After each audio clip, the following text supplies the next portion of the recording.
Hello दोस्तों, कहते हैं सफलता मेहनत करने वालों पर अपनी जान उतरती है। तो आइए, आपका स्वागत है आपके अपने परिवार नॉलेज गुरु पर। जैसा कि आप सभी जानते हैं कि पिछले क्लास में हम 3.2 का एक का 2 पॉइंट में सवाल जो था उसको कंप्लीट कर चुके हैं।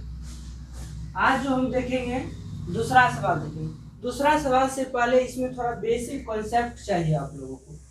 हम क्वेश्चन इसलिए लिख लिए हैं कि बाद में फिर क्वेश्चन लिखने में समय लगता है, इसलिए क्वेश्चन लिख दिए। अब इस जगह हम क्वेश्चन से पहले हम इसका बेसिक कॉन्सेप्ट दे देंगे, उसके बाद आपको इस सवाल डिटेल से समझाएंगे। तो देखिए, मान लीजिए कि हमारे पास कोई दो रैखिक समीकरण दिया हुआ, जैसे कि a1x plus b1y plus c1 बराबर 0। दूसरा दिया हुआ a2x प्लस b2y प्लस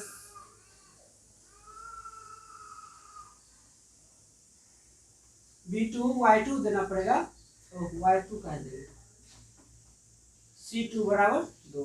ये दो रैखिक समीकरण दिया हुआ, जब इन दोनों से हम ग्राफ खींचेंगे तो आपको बताए हैं 3 स्थिति में ग्राफ बनेगा। पहला तो क्या होगा, एक दूसरे को प्रतिच्छेद करेंगे। दूसरा बताए थे क्या होगा, एक दूसरे को ऊपर ही होगा, ओवरलैपिंग होगा। और तीसरा बताए थे एक दूसरे के समांतर होंगे, एक दूसरे के समांतर होंगे बताए हैं। अब इसमें देखिए, इसमें जो क्या करेंगे, अब यहाँ पर अब इसका गुणांक, जैसे ये a1 हो गया, b1 हो गया, c1 हो गया, ठीक। a2 b2 c2, इन सभी में एक रिलेशन होता है। रिलेशन क्या है देखिए, यदि a1 बटा a2 b1 बटा b2, अगर ये दोनों बराबर नहीं है, a1 बटा a2 not equal to b1 बटा b2, तो ये इसका जो है, तब ये क्या होगा, प्रतिच्छेद, इसका सॉल्यूशन होगा, यानी प्रतिच्छेद रेखा होगा। प्रतिच्छेद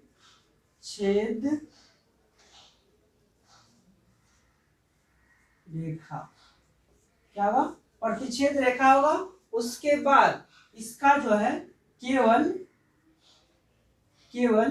एक ही हल होंगे, केवल एक ही हल होंगे, केवल एक ही हल होंगे। अब दूसरा जो है, दूसरा कंडीशन क्या होगा, दूसरा कंडीशन होगा a1 बटा a2 बराबर b1 बटा b2 बराबर c1 बटा c2, यानी a1 बटा a2 बराबर होगा b1 बटा b2। फिर जब ये दोनों बराबर हो गया तो फिर इसके बराबर ये, यानी ये दोनों तो बराबर हो गया, तो b1 बटा b2 बराबर c1 बटा c2, यानी जैसे कि मान लीजिए 1/2 आया तो ये भी 1/2, ये भी 1/2, तीनों बराबर होगा, तब जाके इसको कहते हैं हम समपाती, समपाती कहते हैं।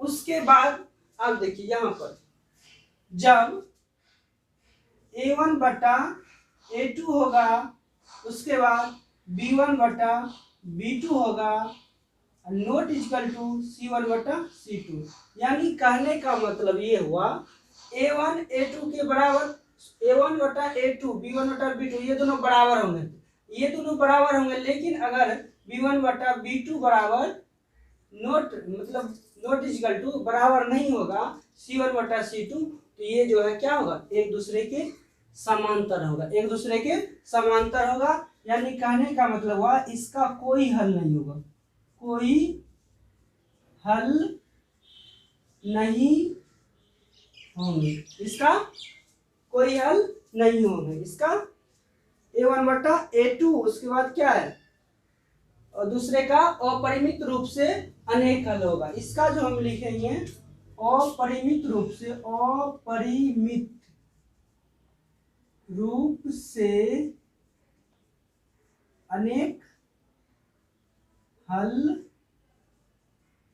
होंगे। आप इन चीज को नोट कर लीजिएगा, मेरे आवाज को सुन के। ये इसका हो गया, ये इसका हो गया, ये इसका हो गया। जब a1 बटा a2 note equal to b1 बटा b2, तो ये प्रतिच्छेदी रेखा होगा, प्रतिच्छेद रेखा होगा, और इसका केवल एक ही सॉल्यूशन होगा, यानी हल होगा। जब a1 बटा a2 इक्वल टू B1 बटा B2 इक्वल टू C1 बटा C2 होगा, यानी तीनों बराबर होगा। ये संपाती होगा। संपाती का मतलब होता है एक ही रेखा पर दोनों, यानी एक ही रेखा पर दोनों इक्वेशन होगा, उसके बाद समीकरण, और इसका जो है अपरिमित रूप से अनेक हल होंगे।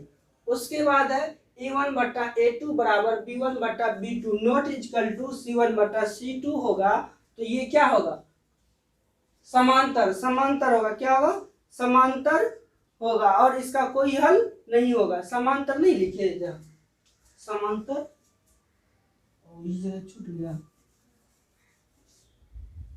समांतर रेखाएं, समांतर रेखाएं रेखा होगा, और इसका कोई हल नहीं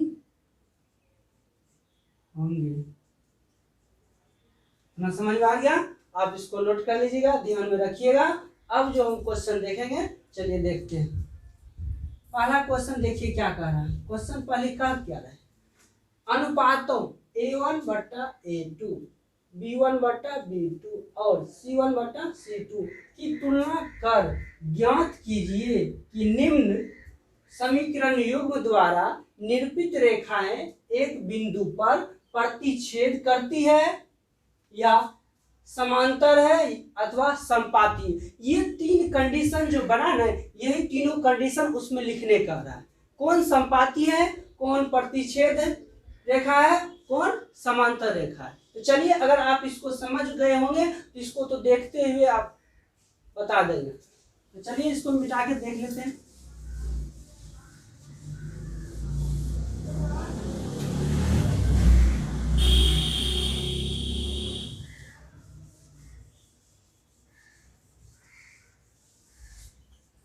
अब देखिए, सबसे पहले हम क्या लिखेंगे? सबसे पहले लिखेंगे A1 बराबर कितना हो जाएगा? 5 हो जाएगा। B1 बराबर क्या हो जाएगा? -4 हो जाएगा। C1 बराबर हो जाएगा 8। A2 बराबर हो जाएगा 7। B2 बराबर हो जाएगा 6 और C2 बराबर हो जाएगा -9। अब इसको हम क्या करेंगे? चेक करेंगे। A1 बटा A2, यानी A1 बटा A2 कितना हो जाएगा? 5 बटा 7। B1 बटा B2 कितना हो जाएगा? -4 बटा 6। उसके बाद C1 बटा C2 8 बटा -9। अब देखिए चेक करते हैं। 2 दूनी 4, 2 तिया 6। अब देखिए यहाँ से स्पष्ट हमको पता चल गया A1 बटा A2 not equal to B1 बटा B2। देखिए 5 बटा 7 है, इधर -2 बटा 3 है। क्या दोनों बराबर है? बराबर है? नहीं है। इसका मतलब यहाँ पे इसको काट दीजिए। इसका मतलब क्या हुआ? ये दोनों बराबर नहीं है। अभी तुरंत कंडीशन हम आपको बताए थे, जब A1 बटा A2 not equal to B1 बटा B2 होगा तो वो क्या होगा? प्रतिच्छेद रेखा होगा। क्या होगा? प्रतिच्छेद रेखा होगा। यहाँ लिख लीजिए, अतः दिए गए रैखिक समीकरण युग्म रैखिक समीकरण युग्म क्या है? प्रतिच्छेद रेखा दर्शाता है। प्रतिच्छेद रेखा दर्शाता है। यही कह रहा था। क्या है? प्रतिच्छेद करती है या समांतर है अथवा संपाती है। यानी ये भी आप लिख सकते हैं, दिए गए रैखिक समीकरण युग्म प्रतिच्छेद करती है, ये भी लिख सकते हैं। अब देखिए दूसरा देखिए।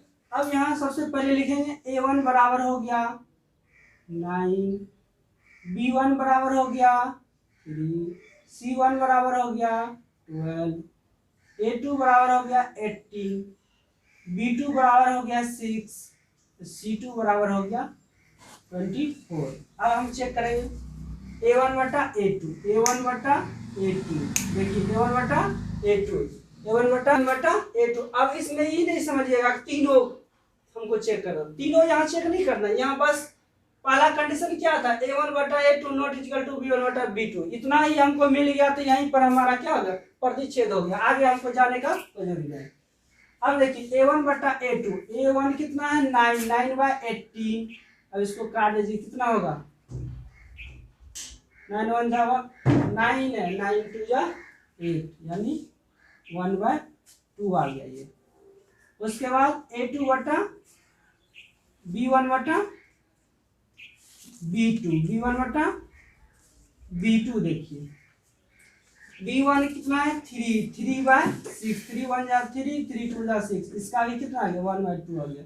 उसके बाद देखिए c1/c2 12/24, 12 1 जा 12, 12 2 जा 24, क्या आ गया 1/2 आ गया। अब देख लीजिए यहाँ पर a1/a2 बराबर b1/b2 बराबर c1/c2, यानी क्या हो गया हमको 1/2 बराबर 1/2 बराबर 1/2, यहाँ a1/a2 equal to b1/b2 equal to c1/c2 निकल गया। तो जब तीनों बराबर हो तो क्या होता है, समपाती होता है। क्या होता है, दिए गए रैखिक युग्म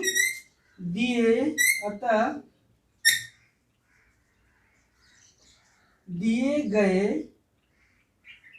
रैखिक युग्म क्या होंगे, समपाती है, समपाती है। बस यही बताना था। अभी इसमें 2-3 क्वेश्चन और है, उम्मीद करता हूँ आपको समझ में जरूर आया होगा। अगर समझ में नहीं आया तो वीडियो को एक बार पीछे कीजिए, पुनः देखने का प्रयास कीजिए। सबसे पहले जो हम बेसिक कॉन्सेप्ट बताए, अगर उसको आप समझ गए तो सवाल चाहे एक टाइप का हो, दूसरे टाइप का हो, तीसरे टाइप का हो, सबको आप हल कर लीजिएगा। तो ठीक है, तो इसका 3-4 जो नंबर है, 1 2 अभी हुआ, 3-4 है, आप उसको जरूर प्रैक्टिस कीजिएगा बनाने का। तो ठीक है, उम्मीद करता हूँ अगर आपको वीडियो अच्छा लगा तो लाइक शेयर कीजिए। उसके बाद आप अपने दोस्तों एवं रिश्तेदारों से, जिसमें कि जो जहाँ की 10वीं वर्ग का अध्ययन कर रहे हैं, उनको हमारे चैनल के बारे में बताइए और उनसे सब्सक्राइब करने के लिए जरूर है। हाँ, आप लोग हमारे वीडियो को वॉच करते हैं लेकिन सब्सक्राइब नहीं करते, सब्सक्राइब और लाइक जरूर कीजिए, इससे हमें मोटिवेशन मिलता है। ठीक है, मिलते हैं नेक्स्ट वीडियो में। जय हिंद, जय भारत।